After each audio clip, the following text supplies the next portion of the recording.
And we actually have a few callers on the line now. We have a few survivors. And so the first caller we have is JB. I actually, I went to high school with her. She's such an inspiration. When I met her,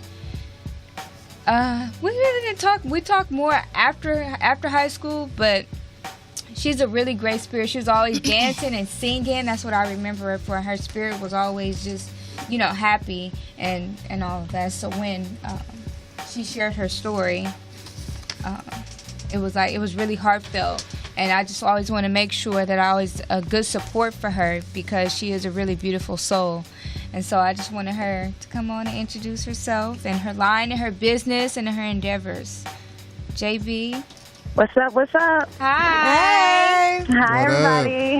Hi, where you calling from? Welcome to Love Sessions. Hi, welcome. Thank you. Appreciate it. Where you calling from? I am calling from the city of Compton, as Tandy talked about. Compton. I told you.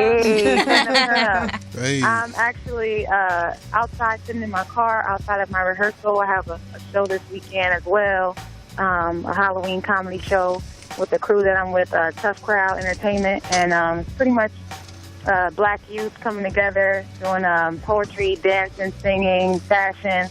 But this weekend we're doing a Halloween comedy show for the whole family. We've been practicing for like 3 months until like 2 o'clock in the morning, so I had to sneak away to make sure that I was in the love session because this is where I want to be right now. Right, right. Well, So, we yeah. are happy that you're able, to call in.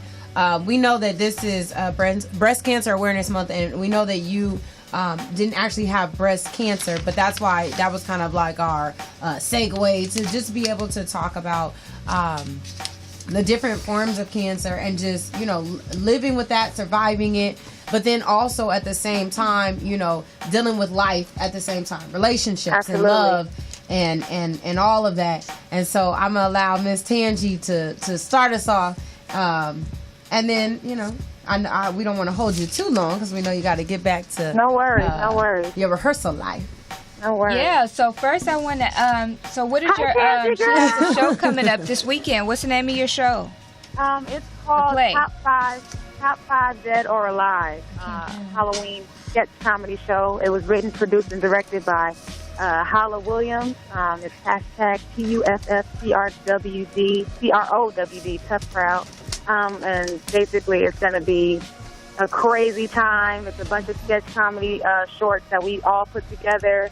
There's about 30 people in the production. This is Tough Crowd's 11th show, I believe. They usually do poetry shows, but every Halloween they do What's the name of the guy who puts that on? Hala Williams. Hala? Yeah, Holla. We know Holla. Well, I don't know if the rest of them know Holla, but Holla's been he to has love. a radio station too. Tough Crowd Yeah, Radio. Okay, he shout sure out to does. him. He's been on the show before. So when you said Tough Crowd, I was like, wait a minute, hold up. Awesome. Yeah, it's only So one shout out to Hala. him. So yeah, he's awesome. He's an awesome guy. Very creative. So that's what's going on this Saturday, 7:30 at Washington Prep High School.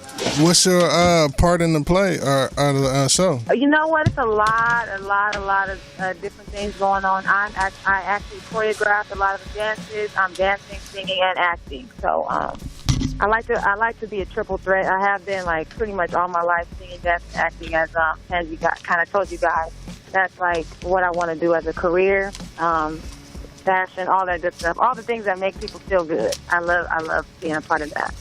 So how has and what is the specific cancer that you are a survivor of? Hodgkin's lymphoma. It's a blood cancer, Hodgkin's lymphoma. And how has that kind of played a part in all of your entertaining endeavors? I've always done it, but now that I've kind of had a second chance at life, it makes me go like that much harder. It's like I have something to, not just because I love it, but now I have to do it because I have a second chance to do it. You kind of take things for granted when you don't think they could be taken away from you. But once they are, when you're not able to talk because you have sores in your mouth, or when you're not able to walk because your bones won't, withstand the rest of your body anymore, you can't dance. Like, wow, when I'm able to do those things again, I'm going to go full out every time I do it. So, cancer is a crazy thing. My cancer, Hodgkin's lymphoma, is actually a blood cancer. So, I mean, it attacks everything in your body, everything that your blood flows through, which is everything, was, at a standstill pretty much. It's like total body damage from the beginning. So, I don't know why I'm here, but I'm definitely grateful and blessed to be.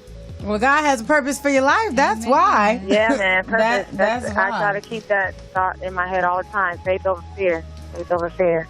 I had in college, I met a beautiful soul. Her name was Sakia, and she actually passed from Hodgkin's lymphoma. But that's kind of when I first learned about it. But I mean, like, her spirit was so genuine. Like, she was just supportive, even though in times like she was dealing with a lot, family kind of turned her back, their back on her in times when she really needed it.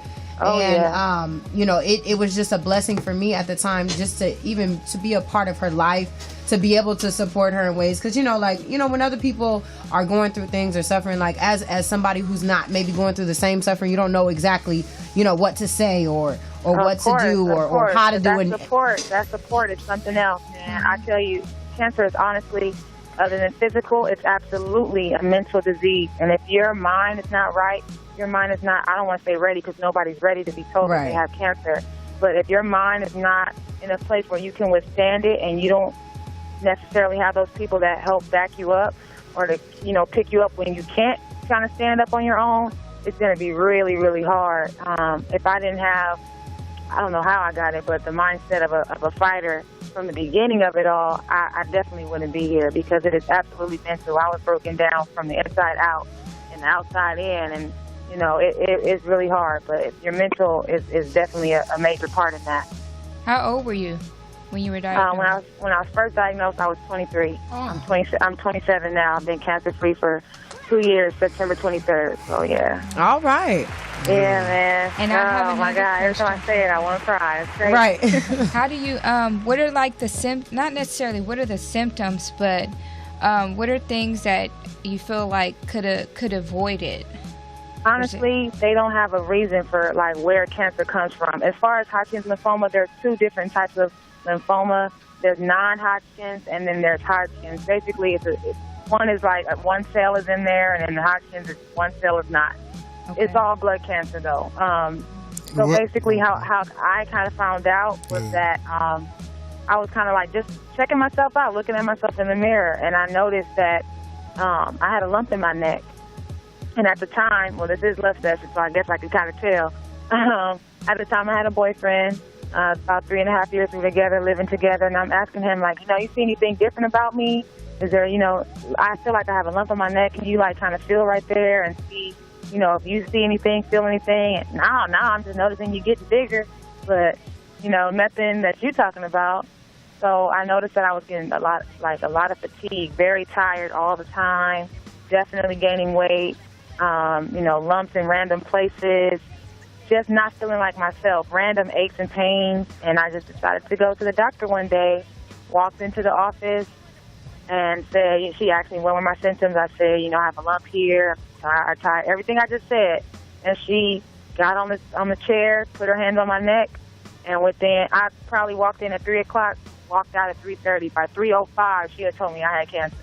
Wow. Yeah, it was like no test, no blood drawn. She didn't even put the little stick on my tongue, nothing. It was just like, oh, you have cancer. You're going to see an oncologist in 2 weeks. Wow. And it was like really a shock, of course. I had nobody in there with me. I had walked there. It was raining that day. Couldn't be more worse. It was a detrimental situation, but I ended up like calling my mom, telling her what the doctor said. She was in disbelief. They have no bedside manner. They didn't, they can't tell you that. They haven't done any testing. Where is this coming from? I go home to my guy, and I'm like, they think I have cancer. And he's like, we'll work this out. I'm single now, so obviously that didn't happen. But yeah, it was crazy. So initially, because I know you did mention that you were single, it says love sessions, but when you kind of found out all of that, do you feel like there was a breakdown in the relationship because of what you were dealing with and going through, or was it? At the beginning, no. At the beginning, no. I thought I had that ride or die, that in sickness and in health. I've spent, years with this person. Before me, he had a girlfriend, and that girl was pregnant at the time. When we got together, I was there when his baby was born. Like, I went through it, Right. we built something together, I thought, and I thought that, me being sick would bring us closer together, not take us apart. So at the beginning, no. It wasn't until maybe my second month of chemo when we were driving in the car together to the chemo, and he was like, you know what? I think your mom needs to take you to chemo now. I'm not a good support system for you. I think I'm done. Wow. Yeah. So How do you continue to stay strong when people turn your back on you? Well, in the love field, as far as that goes, I haven't been staying strong, and I mean, even to today, I still hurt from that. Talking about it makes me sad. If I was to see him right now, I have no idea what I would do. I haven't forgiven him. I haven't really dealt with that part of my life yet. As far as friendships go, absolutely, people turn their back on you because people get very selfish with cancer, as I've noticed. Friends that I thought I would have forever were just like, you know what, I feel like you're going to die, and because I'm such a good friend to you, I can't deal with you not being here, so let me remove myself before you die. Without even having the faith that I would live, And that hurt me a lot. Because I wasn't dead yet. You know what I mean? And I'm still here. And Right, I exactly. don't talk to those people now. So how do I deal with it? Man, faith over fear. I just have faith that the people that's supposed to be in my life are here, and the people that's not supposed to be, they're not. And they're not. So, yeah, like I said before, the mental part of it all is very important. And then you got to have a strong faith in God, because without him, I mean, none of us will be here. Right. So I have him if I don't have nobody else.